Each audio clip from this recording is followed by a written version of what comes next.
Hey guys, welcome back to today's video. Today is Tuesday, October 8th, 2024, and today we are going to be talking about the New York Times and Siena College releasing a brand new national poll showing Kamala Harris with the largest lead she has held in their national standard poll to date during the entirety of the 2024 presidential election. Kamala Harris receiving 49% of the poll amongst likely voters nationwide, a 4-point lead extended amongst registered voters here to Donald Trump's 46%, a 3-point lead that stands directly in contrast with the most recent New York Times Siena College poll that they released just roughly a month ago, showing Kamala Harris neck and neck with Donald Trump on the national level, but ultimately a lead for the former president.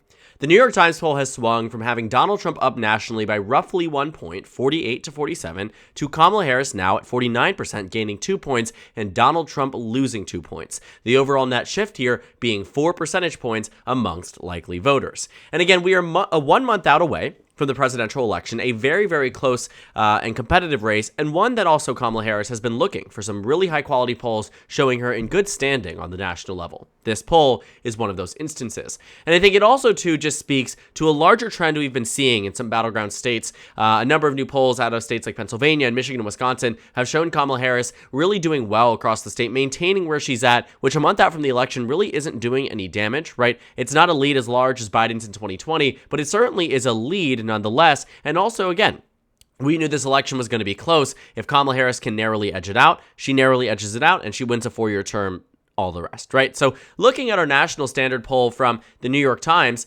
what I've come to understand about the New York Times poll is they actually have historically had very different results when it came down to battleground states when compared to the national poll that they conduct. The New York Times poll that was done, again, a month ago coincided with the releasing of their swing state polls just a month previously that showed Kamala Harris with a 4-point advantage in Michigan, a 4-point advantage in Pennsylvania, and a 4-point advantage in Wisconsin. Now, they had released polls since then that also show a tight race still with Kamala Harris in the advantage in many battleground states, and it was really just a fascinating result to find that the same exact pollster was showing Kamala Harris with the lead in the battleground states, but Donald Trump with the lead on the national level. It really does call into question, is there an electoral college advantage for the former president? But this new poll really reaffirms everything else we've known, right? Everything else we've known, that Kamala Harris is the person who comes into this with, an advantage on the national level, and it's the swing states that really make a difference. Hillary Clinton won the popular vote. Barack Obama won it twice. Even Al Gore won it in 2000, and Joe Biden certainly won it, who had the, one of the largest deltas in terms of raw vote share, we have seen in a very long time. It was pretty substantial in 2020. This time around, we expect the popular vote to still go to Kamala Harris, which is why I largely disagreed with a lot of their data that they had released earlier on when it came down to national numbers showing Kamala Harris losing, because I never once believed Kamala Harris was going to lose the national popular vote. Did I think it was possible with Joe Biden? The answer is yes. I never once thought it was possible with Vice President Harris. But moving past that point, let's go deep into this poll. We're going to talk about it on a bit of a deeper level, really narrowing in on party identification later on today, but I'm really focused on this high level, 49 to 46%, and what it actually means for battleground states across the nation, right? I think what we have known about elections from 2020 and 2016 is that the national popular vote can be an indicator of Democratic strength in battleground states. But as we said, Hillary Clinton won the national popular vote in 2016 and still lost Wisconsin, still lost Michigan, still lost Pennsylvania. It wasn't the national popular vote that ended up with her having a victory because she didn't have a victory at all, right? Donald Trump was still able to win a number of battleground states despite losing to Hillary Clinton nationwide.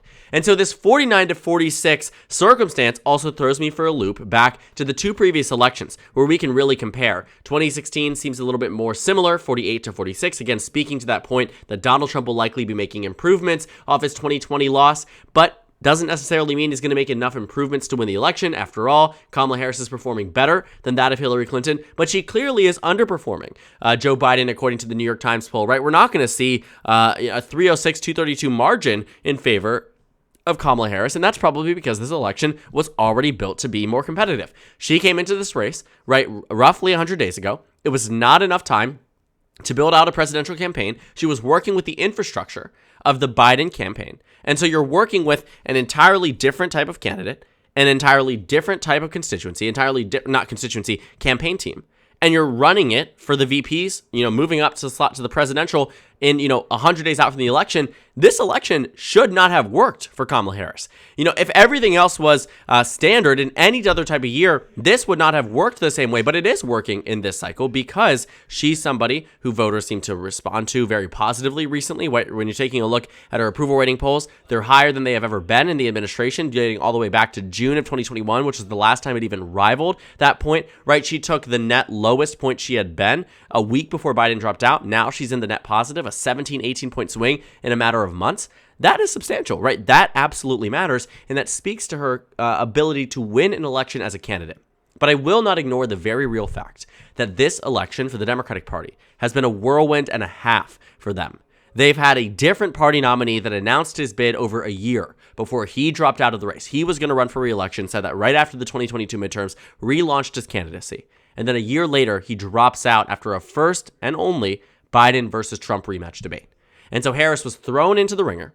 We saw a new VP selection, all this hype, all this conversation, a much more revitalized and different DNC than what we were originally expecting, and a very different election.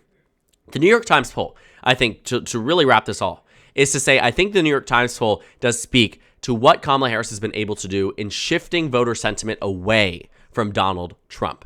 As I said, that poll previously was strong for Donald Trump. A 1-point lead nationally largely means he wins the election. But she's turned it around. This is a poll that was released and published on September 8th, 2024. Today, October 8th, 2024. A 4-point swing is nothing to ignore.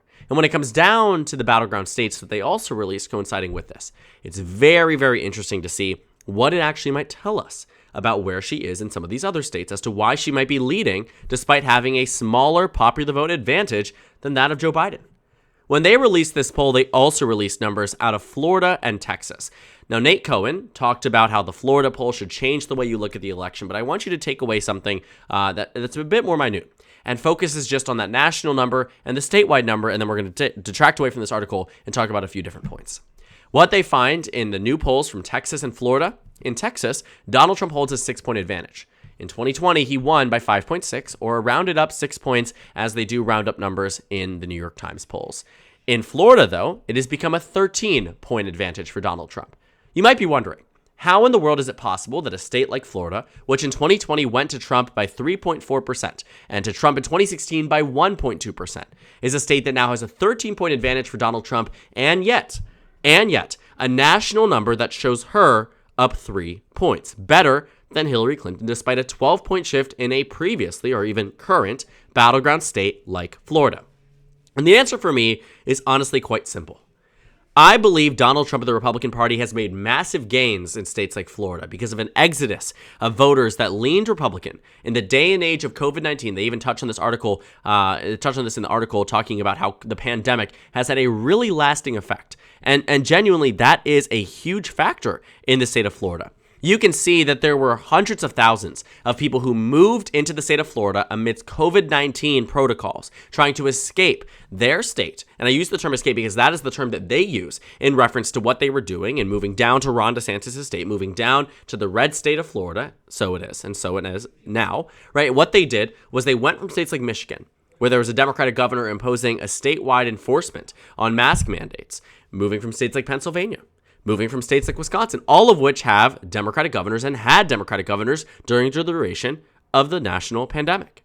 Same thing in a number of other states too. Take a look at the other states where you're seeing the exodus from, and even just there too. Florida became this safe haven for conservative thought, for conservative values. That's why Ron DeSantis did so well in 2022. And that was a telling election.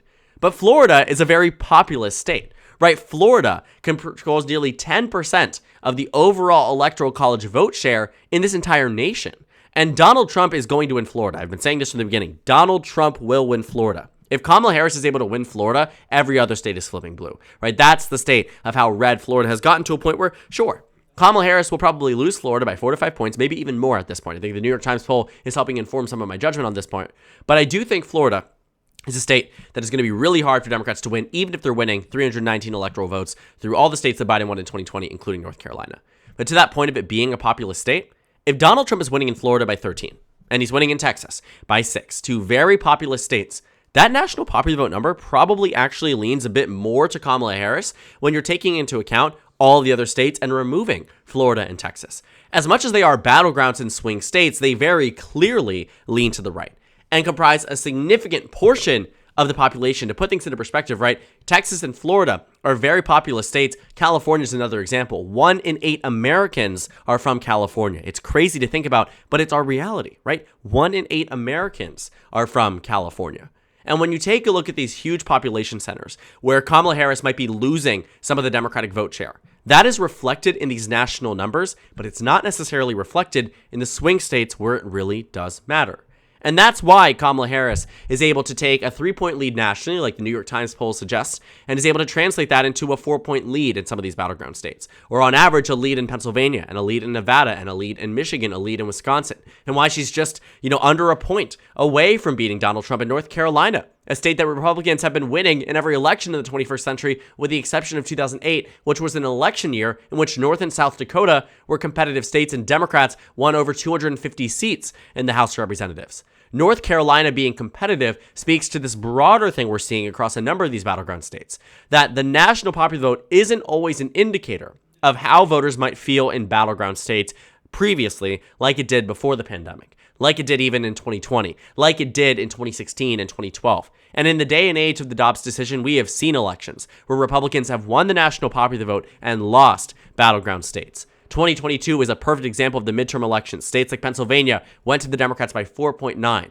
What happened nationally? Republicans won the House generic vote by 3 points, 2.8%, translating to a Democratic victory in Pennsylvania, a Democratic victory in Georgia, a Democratic victory in Arizona, a Democratic victory in Nevada, a Democratic victory in New Hampshire. And when it came down to the governorships, consistently, Democratic victories in Wisconsin, Michigan, Pennsylvania, Arizona, even states like Kansas. Republicans did 11 points better than in 2018, and yet somehow the map got bluer from the 2018 elections. That is the extent of what the Dobbs decision did for Democrats. That is the extent of how Democrats were able to turn national numbers and turn away from them and use them as indicators. Sure, they gauge sentiment. They gauge, the way that voters view the national party, the way voters in a number of these states really engage with the party. And it did predict that Republicans would win the House of Representatives, and Republicans did win the House of Representatives. And when you think about the areas where Republicans made major gains, look at Florida, where they won that popular vote by a pretty substantive amount, 58-40. This is a battleground state. Look at 2018's numbers, 52-47. Democrats had 13 seats, Republicans had 14, nearly perfect with the vote share. Fast forward to 2022, Republicans won 58% of the vote. What was a 5-point difference in 2018 became an 18-point difference in 2022. California, you can see it too. Looking at the difference from 2020, very massive state, 2% doesn't seem like it makes a difference. That's a huge chunk of voting population. 2018 is a better example, right? A 4.3-point difference from 2018 in a state like California where 1 in 8 Americans live. That's a huge shift overall, right? And you're seeing, sure, Democrats were able to hold on largely in their districts, but that's not even the best example. New York is an even better one, where Democrats won here by roughly 14 points, but in 2020, they won by 25 points. The difference is astounding, and the difference in Democratic Party seat share, 19-8, turned it into 15-11. New York is one of the states single-handedly responsible for the Republican majority in the House of Representatives. And what did it do in states like Florida, that went from a 5-point difference to 18? In states like New York, which went from a 25-point difference for Democrats to 14? In states like California, where Democrats lost vote share, they're very populous states that when it comes down to the Electoral College and how, they vote on a presidential level, Democrats will still win in New York and California, Republicans will still win in Florida. But those shifts the national average in a way that benefits the Republican Party, but gives an inaccurate depiction of how some of these battleground states will vote. Because despite, again, that national vote lead for Democrats, you can see for Republicans, Pennsylvania was still competitive. Michigan, still competitive. In fact, Democrats won the statewide vote in Michigan. In some cases, there aren't even Democrats running on the ballot, and they're still running on par with that of Republicans in the House, when compared to the national numbers. The national numbers here for Kamala Harris are actually quite promising when you're looking at them from the perspective of what the numbers showed previously for Kamala Harris against Donald Trump. This 3-point lead is something to be celebrated by the Democratic Party. Not enough to ever feel complacent, but to know that there are improvements being made by Vice President Harris. And it's showing in one of our nation's high-quality pollsters that really helps us understand why those swing states are still in favor of Kamala Harris, even if she is going to underperform Joe Biden on the national level. because at the end of the day, those national polls no longer are as indicative of election results in swing states like they once were, but even if they were, Kamala Harris holds the advantage and the largest advantage she has ever had in the New York Times poll during the duration of this election. So thank you guys so much for watching this video. Make sure to comment down suggestions below. Subscribe on the left if you haven't already, and check out the Instagram and Twitter. At the top left of the screen, there's also a Discord server for you to go ahead and join. On the screen, there's a video you can watch, and then a playlist for my 2024 presidential election analysis videos. Again, thank you guys so much for watching, and I will see you all later today.